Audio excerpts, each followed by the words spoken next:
Hi friends, ನಿಮಗೆಲ್ಲ ಮತ್ತೊಂದು ವಿಡಿಯೋಗೆ ಸ್ವಾಗತ. ಫ್ರೆಂಡ್ಸ್, ಸ್ವತಂತ್ರ ಬಂದು ಇಷ್ಟು ವರ್ಷಗಳಾದರೂ ಭಾರತದಲ್ಲಿ ಭಾಷಾ ವಿವಾದಗಳು ಮತ್ತೆ ಮತ್ತೆ ತಲೆ ಎತ್ತುತ್ತಲೇ ಇರುತ್ತವೆ. ಅದರಲ್ಲೂ ಕನ್ನಡ ಮತ್ತು ತಮಿಳು ಭಾಷೆಗಳ ನಡುವಿನ ಸಂಬಂಧ, ಅದರ ಪ್ರಾಚೀನತೆ ಮತ್ತು ಶ್ರೇಷ್ಠತೆಯ ಕುರಿತು ಚರ್ಚೆಗಳು ಸದಾ ಮುನ್ನೆಲೆಗೆ ಬರುತ್ತವೆ. ಇತ್ತೀಚೆಗೆ ಈ ಬಗ್ಗೆ ಮತ್ತೆ ಮಾತಿನ ಸಮರ ಶುರುವಾಗಿದೆ. ಆದರೆ ಈ ಭಾಷಾ ವಿವಾದಗಳು ಕೇವಲ ಸಾಹಿತ್ಯಿಕ ಚರ್ಚೆಗಳಿಗೆ ಸೀಮಿತವಾಗಿಲ್ಲ. ಇತಿಹಾಸದ ಪುಟಗಳನ್ನು ತಿರುವಿ ಹಾಕಿದ್ರೆ ಈ ಭಾಷೆಯ ಸಂಘರ್ಷಗಳು ಕೆಲವೊಮ್ಮೆ ಗಂಭೀರ ತಿರುವನ್ನು ಕೂಡ ಪಡೆದುಕೊಂಡಿದೆ. 2000ನೇ ಇಸವಿಯಲ್ಲಿ ನಡೆದ ಒಂದು ಘಟನೆ ಇಡೀ ದೇಶವನ್ನೇ ಬೆಚ್ಚಿ ಬೀಳಿಸಿತ್ತು. ಅದು ಕನ್ನಡಿಗರ ಆರಾಧ್ಯ ದೈವ ವರನಟ ಡಾಕ್ಟರ್ ರಾಜ್ಕುಮಾರ್ ಅವರ ಅಪಹರಣ. ಕುಖ್ಯಾತ ದಂತಚೋರ ವೀರಪ್ಪನ್ ಡಾಕ್ಟರ್ ರಾಜ್ಕುಮಾರ್ ಅವರನ್ನ ಅಪಹರಿಸಿ ನೂರಾರು ಬೇಡಿಕೆಗಳನ್ನ ಮುಂದಿಟ್ಟಿದ್ದ. ಆ ಬೇಡಿಕೆಗಳ ಪಟ್ಟಿಯಲ್ಲಿ ಒಂದು ಪ್ರಮುಖ ಅಂಶವಿತ್ತು. ಕರ್ನಾಟಕದಲ್ಲಿ ತಮಿಳು ಭಾಷೆಯನ್ನ ಮೊದಲ ಭಾಷೆಯಾಗಿ ಘೋಷಿಸಬೇಕು ಎಂದು ತನ್ನ ಬೇಡಿಕೆಯನ್ನ ಮುಂದಿಟ್ಟಿದ್ದ. ಈ ವಿಡಿಯೋದಲ್ಲಿ ಕನ್ನಡ ಮತ್ತು ತಮಿಳು ಭಾಷೆಗಳ ನಡುವಿನ ಐತಿಹಾಸಿಕ ಸಂಬಂಧ, ಅವುಗಳ ನಡುವಿನ ವಿವಾದಗಳ ಮೂಲ ಮತ್ತು ರಾಜ್ಕುಮಾರ್ ಅಪಹರಣದ ಸಂದರ್ಭದಲ್ಲಿ ವೀರಪ್ಪನಿಟ್ಟಿದ್ದ ಈ ವಿವಾದಾತ್ಮಕ ಬೇಡಿಕೆಯ ಕುರಿತು ಎಲ್ಲವನ್ನ ನೋಡ್ತಾ ಹೋಗೋಣ. ಖಂಡಿತ ಈ ಒಂದು ವಿಡಿಯೋ ನಿಮಗೆ ಹೊಸ ಮಾಹಿತಿಯನ್ನ ಕೊಡುತ್ತೆ. ಹೀಗಾಗಿ ವಿಡಿಯೋವನ್ನ ಎಲ್ಲೂ ಸ್ಕಿಪ್ ಮಾಡದೆ ಸಂಪೂರ್ಣವಾಗಿ ನೋಡಿ. ಫ್ರೆಂಡ್ಸ್, ಕನ್ನಡ ಮತ್ತು ತಮಿಳು ಭಾಷೆಗಳ ನಡುವಿನ ವಿವಾದವು ಸುದೀರ್ಘ ಇತಿಹಾಸವನ್ನ ಹೊಂದಿದೆ. ಇತ್ತೀಚೆಗೆ ತಮಿಳು ನಟ ಕಮಲ್ ಹಾಸನ್ ಕನ್ನಡ ಭಾಷೆ ತಮಿಳಿನಿಂದ ಹುಟ್ಟಿದೆ ಎಂದು ಹೇಳಿದಾಗ ಈ ವಿವಾದ ಮತ್ತೊಮ್ಮೆ ಮುನ್ನೆಲೆಗೆ ಬಂದಿದೆ. ಈ ಹೇಳಿಕೆಗೆ ಕರ್ನಾಟಕದಲ್ಲಿ ತೀವ್ರ ವಿರೋಧ ವ್ಯಕ್ತವಾಗ್ತಿದೆ. ಕರ್ನಾಟಕದ ಮುಖ್ಯಮಂತ್ರಿ ಸಿದ್ದರಾಮಯ್ಯ ಅವರು ಸೇರಿದಂತೆ ಇನ್ನೂ ಸಾಕಷ್ಟು ಜನ ದೊಡ್ಡ ದೊಡ್ಡ ವ್ಯಕ್ತಿಗಳು ಕಮಲ್ ಹಾಸನ್ ಅವರಿಗೆ ಕನ್ನಡದ ಇತಿಹಾಸ ಗೊತ್ತಿಲ್ಲ ಎಂದು ಹೇಳಿಕೆಗಳನ್ನ ನೀಡ್ತಾ ಇದ್ದಾರೆ. ಭಾಷಾ ತಜ್ಞರು ಮತ್ತು ಇತಿಹಾಸಕಾರರ ಪ್ರಕಾರ ಕನ್ನಡ ಮತ್ತು ತಮಿಳು ಎರಡು ದ್ರಾವಿಡ ಭಾಷಾ ಕುಟುಂಬದ ಪ್ರಮುಖ ಭಾಷೆಗಳಾಗಿವೆ. ಇವು ಪ್ರೋಟೋ ದ್ರಾವಿಡ ಎಂಬ ಸಾಮಾನ್ಯ ಪೂರ್ವಜ ಭಾಷೆಯಿಂದ ಪ್ರತ್ಯೇಕ ಶಾಖೆಗಳಾಗಿ ವಿಕಸನಗೊಂಡಿವೆ. ಒಂದು ಭಾಷೆಯಿಂದ ಮತ್ತೊಂದು ಭಾಷೆ ಹುಟ್ಟಿದೆ ಎಂಬ ವಾದವನ್ನ ಭಾಷಾ ತಜ್ಞರು ಸಂಪೂರ್ಣವಾಗಿ ತಿರಸ್ಕರಿಸ್ತಾರೆ. ಅವರು ಇದನ್ನ ಒಪ್ಪೋದಿಲ್ಲ. ಕನ್ನಡ ಕ್ರಿಸ್ತಪೂರ್ವ 3ನೇ ಶತಮಾನದಲ್ಲಿ, ಕ್ರಿಸ್ತಶಕ ಅಲ್ಲ, ಕ್ರಿಸ್ತಪೂರ್ವ 3ನೇ ಶತಮಾನದಲ್ಲೇ ಬಳಕೆಯಲ್ಲಿತ್ತು ಎಂಬುದಕ್ಕೆ ಕೆಲವು ಸಂಶೋಧಕರು ಪುರಾವೆಗಳನ್ನು ನೀಡ್ತಾರೆ. ಒಂದು ಭಾಷೆಯಿಂದ ಮತ್ತೊಂದು ಭಾಷೆ ನೇರವಾಗಿ ಹುಟ್ಟಿದೆ ಎಂಬ ವಾದವನ್ನ ಭಾಷಾ ತಜ್ಞರು ಒಪ್ಪೋದಿಲ್ಲ. ಬದಲಿಗೆ ಪ್ರತಿಯೊಂದು ದ್ರಾವಿಡ ಭಾಷೆಯು ಅಂದರೆ ಕನ್ನಡ, ತಮಿಳು, ತೆಲುಗು, ಮಲಯಾಳಂ ಇತ್ಯಾದಿ ಈ ರೀತಿಯ ಭಾಷೆಗಳು ಪ್ರೋಟೋ ದ್ರಾವಿಡದಿಂದ ನೇರವಾಗಿ ವಿಕಸನಗೊಂಡಿದೆ ಎಂದು ಪರಿಗಣಿಸಲಾಗುತ್ತೆ. ಈ ಭಾಷೆಗಳ ನಡುವೆ ಶತಮಾನಗಳಿಂದ ಸಾಂಸ್ಕೃತಿಕ ಮತ್ತು ಭಾಷಿಕ ವಿನಿಮಯ ನಡೆದಿರಬಹುದಾದರೂ ಇವುಗಳು ಪ್ರತ್ಯೇಕ ಅಸ್ತಿತ್ವವನ್ನ ಹೊಂದಿವೆ. ಹೌದು ಫ್ರೆಂಡ್ಸ್, ಕನ್ನಡವು ಕ್ರಿಸ್ತಪೂರ್ವ 3ನೇ ಶತಮಾನದಲ್ಲೇ ಬಳಕೆಯಲ್ಲಿತ್ತು ಎಂಬುದಕ್ಕೆ ಕೆಲವು ಸಂಶೋಧಕರು ಪುರಾವೆಗಳನ್ನು ನೀಡಿದ್ದಾರೆ. ಈ ವಾದಕ್ಕೆ ಪೂರಕವಾಗಿರುವ ಕೆಲವು ಅಂಶಗಳು ಕೂಡ ಇವೆ. ಸಾಮ್ರಾಟ ಅಶೋಕನ ಕ್ರಿಸ್ತಪೂರ್ವ 3ನೇ ಶತಮಾನದ ಬ್ರಹ್ಮಗಿರಿ ಶಾಸನಗಳಲ್ಲಿ, ಕರ್ನಾಟಕದಲ್ಲೇ ದೊರೆತಿರುವ ಶಾಸನಗಳಲ್ಲಿ ಇಸಿಲ ಎಂಬಂತಹ ಕೆಲವು ಪದಗಳು ಕಂಡುಬರುತ್ತವೆ. ಇಸಿಲ ಎಂದ್ರೆ ಬಾಣ ಇತ್ಯಾದಿಗಳನ್ನ ಎಸೆಯುವುದು ಎಂಬ ಅರ್ಥವನ್ನ ನೀಡುತ್ತೆ. ಇದು ಕನ್ನಡದ ಮೊದಲ ಪದ ಎಂದು ಕೆಲವು ವಿದ್ವಾಂಸರು ಗುರುತಿಸಿದ್ದಾರೆ. ಈ ಶಾಸನಗಳು ಪ್ರಾಕೃತಿಕ ಭಾಷೆಯಲ್ಲಿದ್ದರೂ ಆ ಪ್ರದೇಶದಲ್ಲಿ ಕನ್ನಡವೇ ಸ್ಥಳೀಯವಾಗಿ ಬಳಕೆಯಲ್ಲಿತ್ತು ಎಂಬುದಕ್ಕೆ ಇದು ಸೂಚನೆಯಾಗಿದೆ. ಇರವತ್ತಹ ಮಹಾದೇವನ್ನವರಂತಹ ವಿದ್ವಾಂಸರು ಪ್ರಾಚೀನ ಪ್ರಾಕೃತಿಕ ಶಾಸನಗಳಲ್ಲಿ ಕಂಡುಬರುವ ಕನ್ನಡ ಮೂಲದ ವ್ಯಕ್ತಿಗಳ ಹೆಸರುಗಳು ಮತ್ತು ಸ್ಥಳೀಯ ನಾಮಗಳು ಆ ಕಾಲದಲ್ಲಿ ಕನ್ನಡವು ಪ್ರಬಲವಾದ ಮಾತನಾಡುವ ಭಾಷೆಯಾಗಿತ್ತು ಎಂಬುದನ್ನು ಸೂಚಿಸುತ್ತದೆ ಎಂದು ಅವರು ವಾದಿಸುತ್ತಾರೆ. ಕೆಲವು ಐತಿಹಾಸಿಕ ದಾಖಲೆಗಳು ಅಲೆಕ್ಸಾಂಡ್ರಿಯಾದ ಪ್ರಾಚೀನ ಗ್ರಂಥಾಲಯದಲ್ಲಿ ತಾಳೆಗರಿಯ ಕನ್ನಡದ ಪುಸ್ತಕವಿತ್ತು ಎಂದು ಹೇಳಲಾಗುತ್ತೆ. ಈ ಗ್ರಂಥಾಲಯವು ಕ್ರಿಸ್ತಪೂರ್ವ 285-48 ನಡುವೆ ಸ್ಥಾಪಿಸಲಾಗಿತ್ತು. ಇದು ನಿಜವಾಗಿದ್ದಲ್ಲಿ ಆ ಅವಧಿಗಿಂತ ಮೊದಲೇ ಕನ್ನಡ ಭಾಷೆ ಮತ್ತು ಸಾಹಿತ್ಯವು ಸಾಕಷ್ಟು ಅಭಿವೃದ್ಧಿಯನ್ನ ಹೊಂದಿತ್ತು ಎಂಬುದನ್ನು ಇದು ಸಾಬೀತುಪಡಿಸುತ್ತೆ. ಈ ಉಲ್ಲೇಖವು ಕನ್ನಡಕ್ಕೆ ಶಾಸ್ತ್ರೀಯ ಭಾಷಾ ಸ್ಥಾನಮಾನವನ್ನ ಪಡೆಯಲು ಪ್ರಮುಖ ಪಾತ್ರ ವಹಿಸಿತು.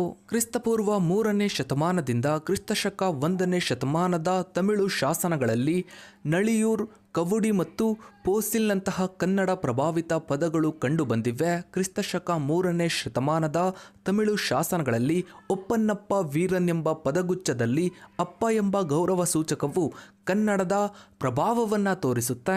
ಇನ್ನು ಕ್ರಿಸ್ತಶಕ 2ನೇ ಶತಮಾನದ ಗ್ರೀಕ್ ಭೂಗೋಳಶಾಸ್ತ್ರಜ್ಞ ತನ್ನ ದಿ ಜಿಯೋಗ್ರಫಿ ಕೃತಿಯಲ್ಲಿ ಕರ್ನಾಟಕದ ಹಲವು ಪ್ರದೇಶಗಳಾದ ಮುದಗಲ್, ಬಾದಾಮಿ ಮುಂತಾದವುಗಳನ್ನು ಉಲ್ಲೇಖಿಸಿದ್ದಾನೆ.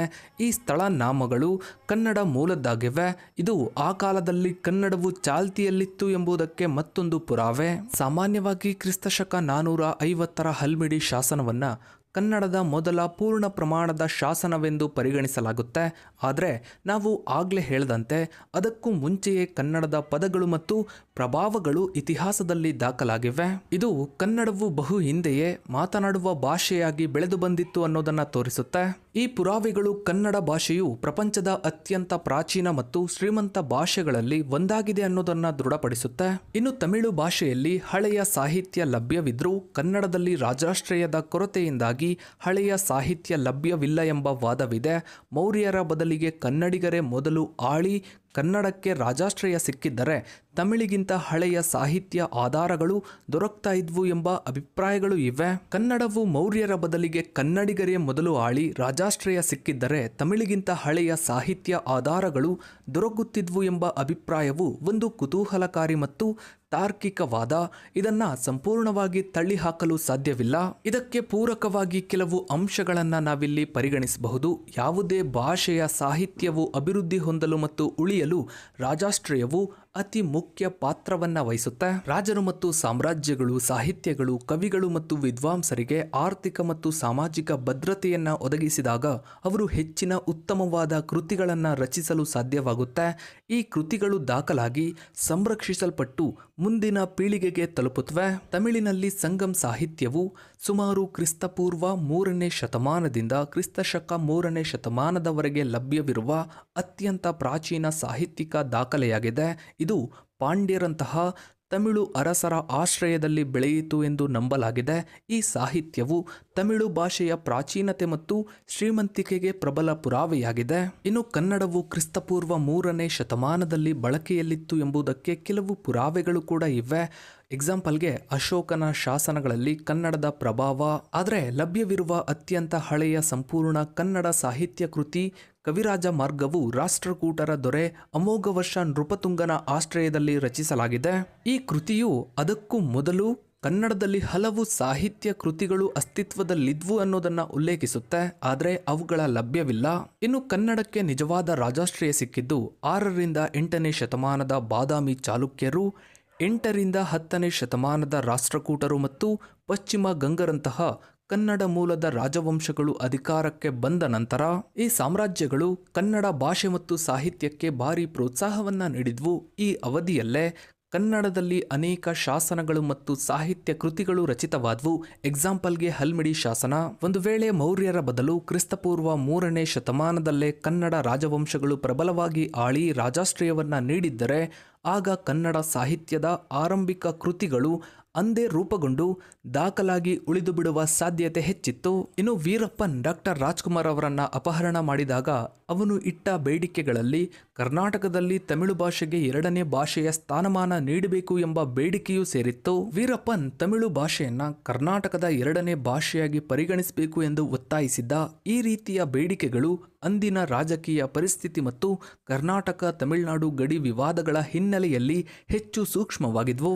ಇನ್ನು ಕರ್ನಾಟಕ ಮತ್ತು ತಮಿಳುನಾಡಿನ ನಡುವೆ ಕೇವಲ ಭಾಷೆಯ ವಿಚಾರ ಅಷ್ಟೇ ಅಲ್ಲದೆ ವಲಸೆಯ ವಿಚಾರ ಹಾಗೆ ಕಾವೇರಿ ನೀರಿನ ವಿಚಾರದಲ್ಲೂ ಕೂಡ ಸಾಕಷ್ಟು ವಾದ ವಿವಾದಗಳು ನಡೀತಾನೆ ಇರುತ್ತವೆ. ಸೊ ಫ್ರೆಂಡ್ಸ್, ಇದಾಗಿತ್ತು ಇವತ್ತಿನ ಈ ಒಂದು ವಿಡಿಯೋದ ಬಗ್ಗೆ ನಿಮ್ಮ ಅನಿಸಿಕೆ ಅಭಿಪ್ರಾಯಗಳನ್ನು ತಪ್ಪದೇ ಕಮೆಂಟ್ ಸೆಕ್ಷನಲ್ಲಿ ಕಮೆಂಟ್ ಮಾಡಿ.